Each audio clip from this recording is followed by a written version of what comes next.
have scored one interview that I've been so excited about, and that's Assassin's Creed Revelations. Now, you've very kindly agreed to interview me as I'm sort of freaking out. You can see in the corner of his eye that I'm shaking. But okay, so Ubisoft press conference, we saw an Assassin's Creed trailer that just blew everybody's mind. Let's talk a little bit about what we saw in that first of all. Ezio, looking a little bit older. Yes, Ezio, the events of Assassin's Creed Revelations are approximately 8 years after the end of Brotherhood. So we see Ezio in his early to mid 50s now, so he's getting a little salt and pepper, more salt than pepper in the beard, but also in a little bit darker clothing, because we've taken him outside of Italy now and into a new area called Constantinople. I called it right. Now, we were having this discussion in the press about that's Constantinople. I recognize it. Yes. Historically, it's a really interesting city because half of it is on the European side of the continent and half of it's on the Asian side. So for us, what it does is it really takes this clash of cultures and architecture and things that we're known for in terms of the crowd life, and it makes it really interesting and diverse, something we haven't seen before in the Assassin's Creed games. Now, there's a few flashbacks of another man in a very kind of different style Assassin's outfit. Now, would this happen to be a character we've previously seen, maybe a little Altair? In fact, it would. It is indeed the legendary Altair from Assassin's Creed 1. You saw him for the first time there. Yeah. During the course of Assassin's Creed Revelations, you will be able to play as him.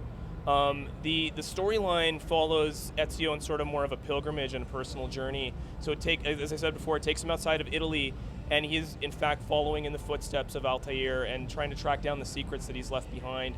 What it also does is it puts him at odds against the Templars, who are also in pursuit of these secrets. The demo that we've been showcasing at E3 is really Ezio's escape out of Constantinople to track down a Templar who's stolen the final key to Altair's seals in Masyaf.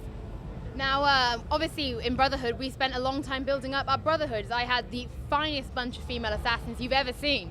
Now, it was a wonderful gameplay feature that most of us absolutely fell in love with, and it was quite badass just to call them down to rain death upon the enemies. What's happening with that kind of mechanic? Is that going, and we really are, this is Ezio's journey, very personal, very deep, or will we still see some of that? No, in fact, we are bringing back the Brotherhood feature. As the Assassin Order and network sort of expands outside of Italy, he's going to be recruiting new assassins in the city of Constantinople. We're going to have new mission styles that you'll use to recruit them, and there's also going to be new ways to level them up too. Yeah. So you're going to see that the recruits this time are from the Ottoman Empire. The look of them is a little bit different, and some of the things that they can do as well. Now, Assassin's Creed Brotherhood saw lots of new additions, new weapons, new things, especially some of Leonardo stuff. There'll be any new additions that you can tell us about now, or is it all still?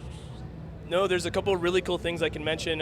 You saw in the demo a new weapon that we're giving to Ezio is called the Hook Blade. Yeah. And what's really, really cool about it, and one of the things we've worked very hard on, is to take the concept of traversal, which is really key to Assassin's Creed, and the combat aspects as well, and really layer them organically and blend them together. So you'll see examples of Ezio going down a zip line and then leaping off that and going into a double air assassination. So the hook blade as both a traversal tool and a weapon is incredibly interesting and really expands the gameplay. That's absolutely amazing. Okay, so that's single player for now. Multiplayer is back. Now, we've just done another little video for the site, for the fans, of me playing the multiplayer. Now, I really loved it. I loved the stealth. I loved the patience that was required. You know, it wasn't, your normal PvP, pick up the gun and kill everybody. I know it's back, but there has been some changes to this, hasn't there? I've seen a few on the show floor on the demo. What new change has been added to the multiplayer? Well, first of all, because the fan feedback to it was very, very strong, we got a lot of interesting ideas in reaching out to the fan community of where we could go with it.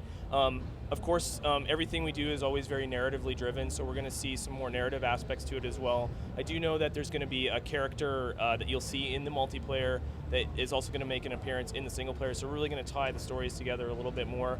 We're adding more team-based modes now because we want to see where that goes sort of organically, instead of just playing as a solo assassin. What happens when you add a group of people together and pit it against another group of people?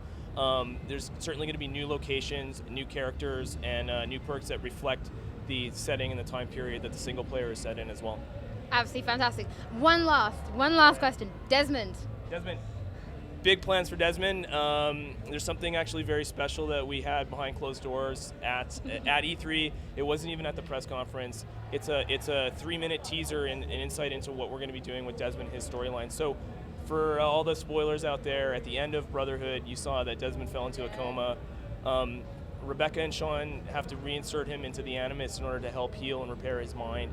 And that's leading to some really, really interesting gameplay possibilities that we're happy to give you a little glimpse of today with the 3-minute teaser. Absolutely perfect. Thank you so much. I'm so excited.